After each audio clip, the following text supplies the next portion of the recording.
Alright, we're back again. This is test 1. German Grenadier Company 1943 variant against the British Paris, also 1943 variant, independent parachute company. Company v company scenario. This is going to be 300 meters. I need to remember to deploy the machine guns this time. As you can see, my last test was not incredibly accurate for that matter. There we go. Okay. All the machine guns and heavy weapons are deployed. And here, British have nothing to deploy. That isn't already. They're all facing the correct direction. Yes. Okay.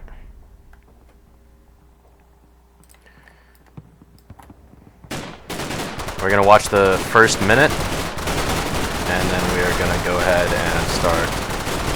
Oh my god.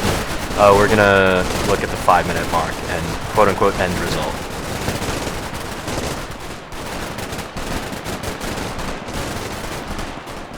Personally, it looks like nobody is really winning fire superiority at the moment. Perhaps the Germans are, actually, at 300 meters. The British are not getting very accurate mortar shots.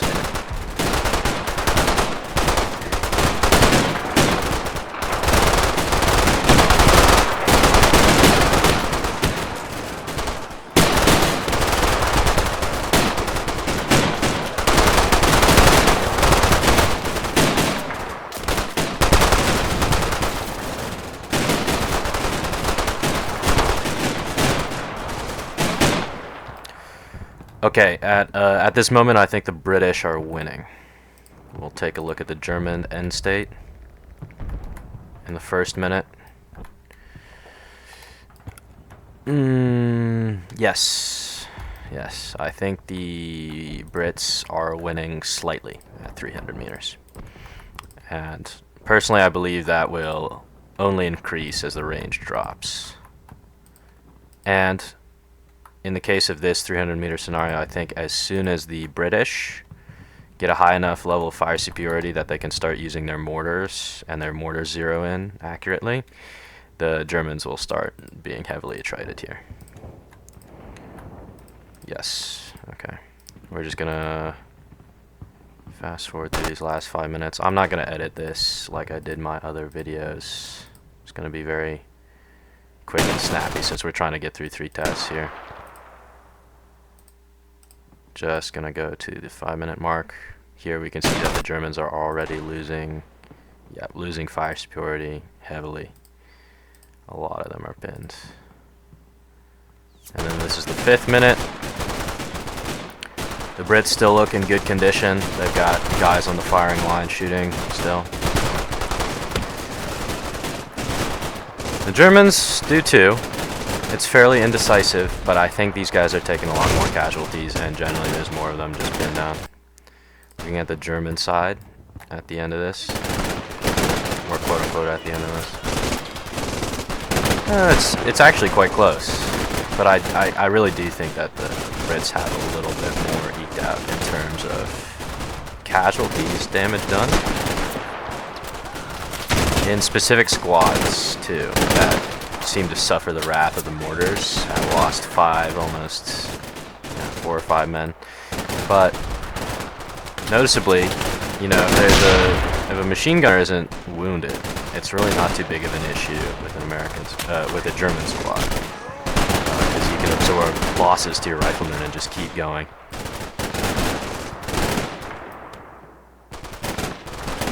Obviously, an MG drops, it becomes a more significant issue in some of these squads. But yeah, the Germans are suffering at least about a little bit less. No, just around 30% casualties. I'm sorry about the incorrect pronunciation here. Just about 30% casualties. Yeah, and the British I was not checking, but it's severe enough, and the firefight is still ongoing. So we can say at 300 meters, it's about even. I did not mean to do that. We're going to go fight this battle again. Again, I'm not going to sort of cut this up to make it more digestible, we're just going to run through all three of these really quick. And I'll just try and keep commentary going to make it more interesting. And yeah. So we're gonna do the 200 meter next to keep things fair. This gives us actually a bit more line to take up here, which is good. Just gonna adjust the company slightly to fill that space. Yes, okay. Germans are good. While I'm doing this, I'll mention that the British have what I assume to be their most likely / worst configuration for us, which is the crack +2 values. Meanwhile, the Germans are as stated by Scott. So we'll just take a look at this first minute again, get a general impression. Again, as the range closes, the Stens will become more and more lethal, and there's really no avoiding it. Though the British have seemed to take in quite a few early losses, but so have the Germans. The Germans are going to ground immediately. Yeah, I think this is a foregone conclusion, honestly. Yeah, we got more than half the company pinned down. They're sort of being able to return sporadic fire, but it's just, I don't think it's as heavy as this firing line.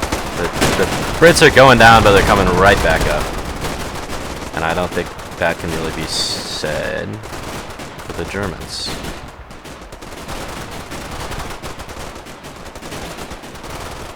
Yeah. Jumping through the last 10 seconds of that. Look at the German side. A lot of flashing lights. Oh, that's bad. Yeah, over half a squad killed in the first minute. Yeah, that's severe. I will play this out for the sake of transparency, but I think we already know it's kind of a foregone conclusion here.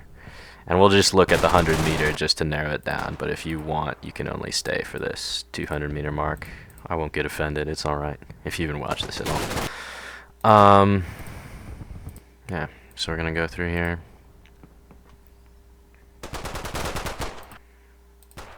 Oh, I forgot to deploy the German weapons. Okay, okay, that is a confounding variable. I will remember not to do that this next time. Yeah, so the Germans are becoming very brittle here. They're starting to rout. Yep, command links are being destroyed. Platoon commanders are being killed.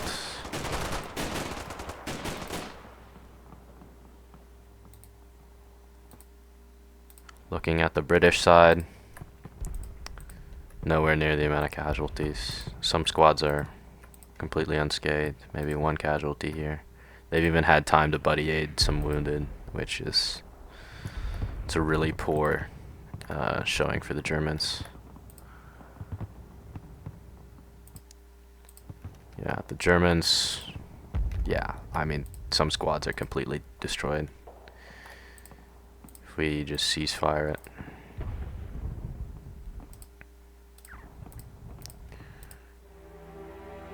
Yeah, Germans lost over 100 men to the British, maybe 30.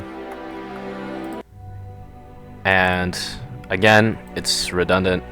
Well, I mean, not redundant, but it's not very necessary for us to see this last scenario, but I feel it's sort of important for me to hammer home just how lethal these guys are at point blank 100 meter range. And honestly, if we're being honest, if we're assuming the worst case scenario, it's going to be a night airborne drop, and these guys are going to run into some poor fucking Italian parachute patrol that has absolutely, you know, no automatic weaponry, no quality leadership, you know, point blank against crack units with that amount of automatic firepower, and it will be a foregone conclusion, you know?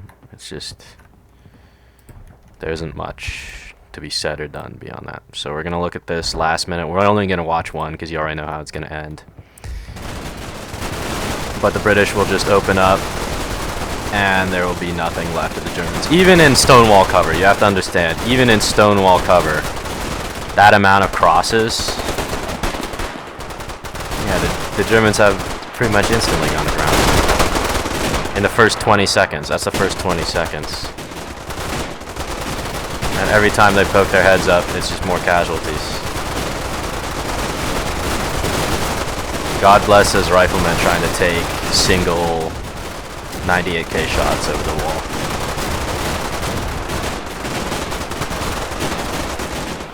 Just completely annihilated. I think the Brits lost maybe a couple guys here and there in the initial exchange.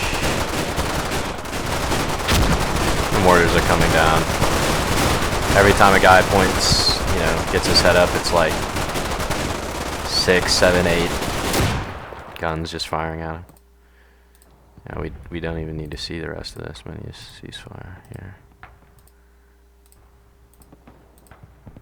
Just look at it. Yeah, so 11 men to almost 40, a 1-to-4 casualty ratio in the first minute, company to company. So you really have to respect this sort of heavy, close range firepower.